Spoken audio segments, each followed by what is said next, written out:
Hello friends, आपके अपने YouTube channel MMC Sameem में आपका स्वागत है।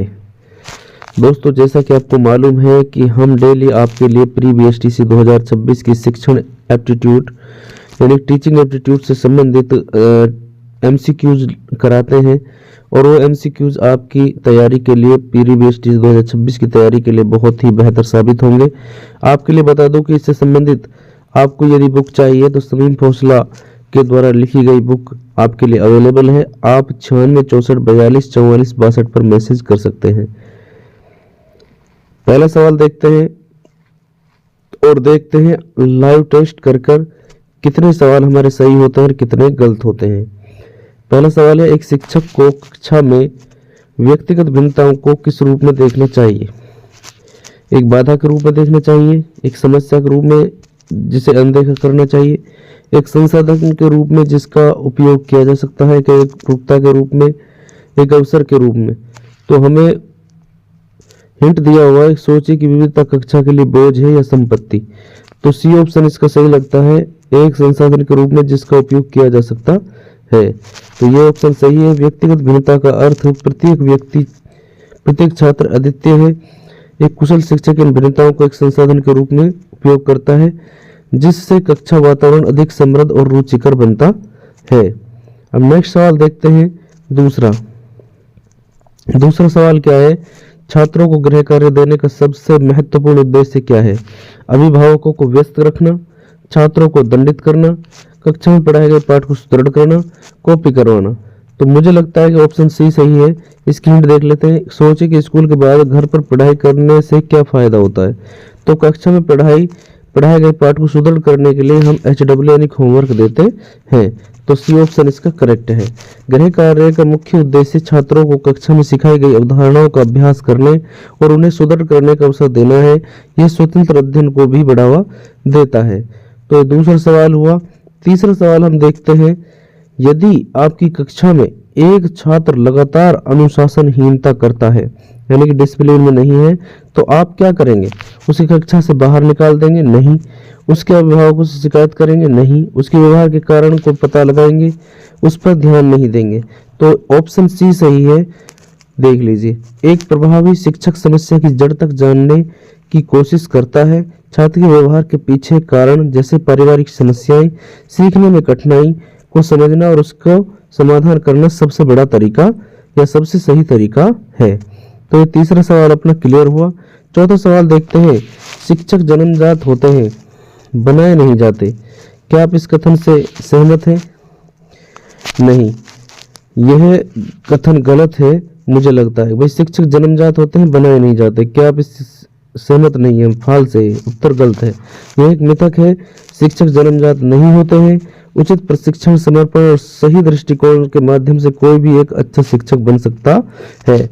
तो ऐसा कुछ नहीं है कि भाई शिक्षक पहले से ही जन्मजात होते हैं कि भाई यही शिक्षक बनेगा और ये नहीं बन सकता।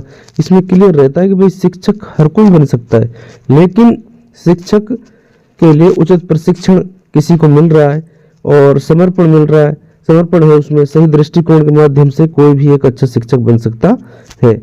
अब नेक्स्ट सवाल देखते हैं। पांचवा, एक शिक्षक का समाज के प्रति सबसे महत्वपूर्ण उत्तरदायित्व क्या है? केवल पाठ्यक्रम पूरा करना, अच्छे नागरिक तैयार करना, अच्छी तनख्वाह लेना, राजनीति में भाग लेना। तो देखो, केवल वाला ऑप्शन तो पहले हट जाता है। तनख्वाह से संबंधित इसमें कुछ है नहीं इतना, ठीक है ना, और राजनीति से भी संबंधित कुछ है नहीं टीचर का। यहाँ पर अच्छे नागरिक तैयार करना, मुझे लगता है ये ऑप्शन सही है और बिल्कुल ये सही भी है। एक शिक्षक का समाज के प्रति सबसे महत्वपूर्ण उत्तरदायित्व क्या है?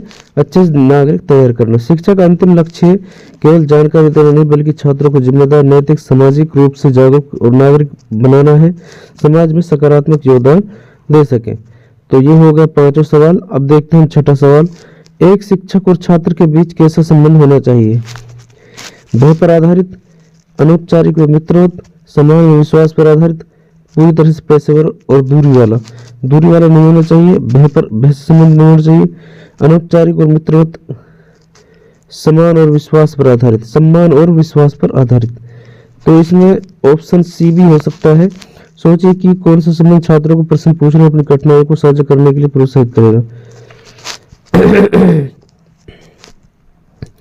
इसमें ऑप्शन बी भी हो सकता है और सी भी हो सकता है, ठीक है ना।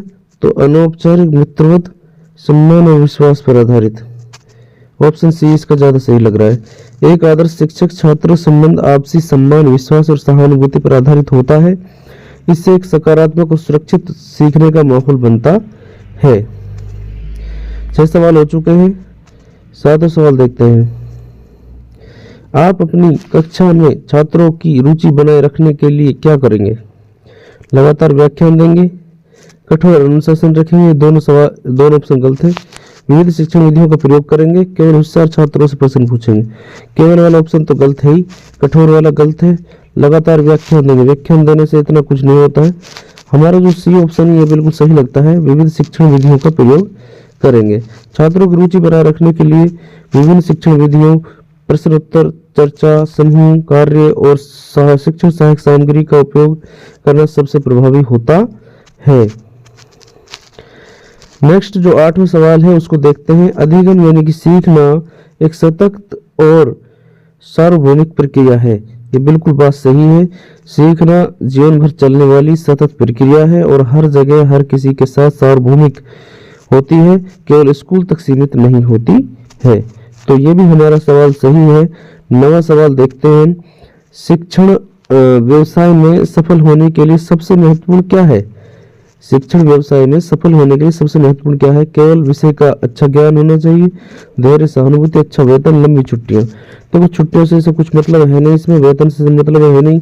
केवल वाला ऑप्शन तो गलत होता ही है, तो हमारा धैर्य सहानुभूति वाला ऑप्शन सही हो जाएगा। तो शिक्षण व्यवसाय में सफल होने के लिए महत्वपूर्ण क्या है? धैर्य और सहानुभूति। जैसे छात्रों की विभिन्न सीखने की गति और पृष्ठभूमि को समझने के लिए धैर्य और उनकी भावनाओं को समझने के लिए सहानुभूति एक शिक्षक के लिए अत्यंत महत्वपूर्ण है। ये गुण एक सकारात्मक वातावरण बनाते हैं। तो इस तरह से हमारा जो ये सवाल है 9वां, ये भी हमारा सही हुआ। अब लास्ट सवाल हम देखते हैं 10वां।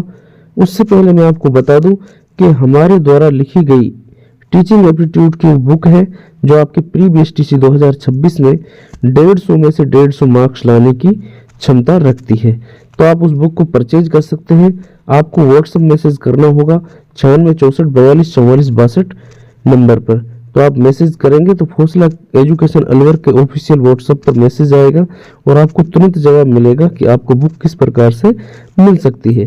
तो अच्छी बुक है, आप खरीदने के लिए बिल्कुल मैसेज कीजिए जिससे आपकी तैयारी और भी बेहतर हो सके। 10वां और लास्ट सवाल है हमारा। यदि कोई छात्र परीक्षा में अनुत्तीर्ण हो जाता है तो वह क्या दर्शाता है? छात्र पढ़ाई के लिए अयोग्य है यानी कि योग्य नहीं है, शिक्षण पद्धति की विफलता, अभिभावकों की लापरवाही, प्रश्न पत्र कठिन होना। नहीं, प्रश्न पत्र कठिन होना ये गलत है। अभिभावकों की लापरवाही, अभिभावकों की लापरवाही नहीं होती। छात्र पढ़ाई के लिए अयोग्य है ये भी नहीं कह सकते हम। ये हमारा सही हो सकता है, बी ऑप्शन बिल्कुल सही भी है। आधुनिक शिक्षा शास्त्र के अनुसार यदि छात्र असफल होता है तो यह अक्षर व्यवस्था या शिक्षण पद्धति की विफलता को इंगित करता है। ये शिक्षक के लिए अपनी शिक्षण विधियों पर पुनर्विचार करने का एक अवसर है और पुनर्विचार करना चाहिए जिससे बच्चा इस चीज को सीख सके, यानी कि वो बच्चा अनुत्तीर्ण होने से बच सके। तो हमारे जो 10 सवाल है, 10 के 10 सवाल हमने कर लिए हैं और अब हम देखते हैं हमारा रिजल्ट क्या रहा। वैसे हमारा एक भी सवाल गलत नहीं हुआ है। तो देखिए 10 में से 10 सवाल हमारे करेक्ट हैं और जो सवाल है हमारा स्कोर हमारा 10 में से 10 हुआ है। और मेरे साथ आप ऐसे लगे रहेंगे ना तो आपके 50 में से 50 सवाल सही होने की संभावना रहेगी। तो आप करेक्ट जो आंसर अपने 10 हुए हैं उनके टॉपिक क्या है? व्यक्तिगत भिन्नता, गृह कार्य का उद्देश्य, अनुशासनहीनता, शिक्षक के गुण, सामाजिक दायित्व और शिक्षक छात्र संबंध, शिक्षण विधि, अधिगम, शिक्षण व्यवसाय, मूल्यांकन, ये सारी चीजें हैं। इनकरेक्ट 0, स्क्रिप्ट भी हमने एक भी नहीं किया है। तो दोस्तों देखो कितना अच्छा रिजल्ट रहा हमारा। इस तरह से आप हमारे साथ जुड़े रहे तो आपके अच्छा स्कोर बनेगा प्री बीएसटीसी में और ये स्कोरेबल सब्जेक्ट है। आप इससे तैयारी करें, बिल्कुल आपको बहुत ही आनंद मिलने वाला है।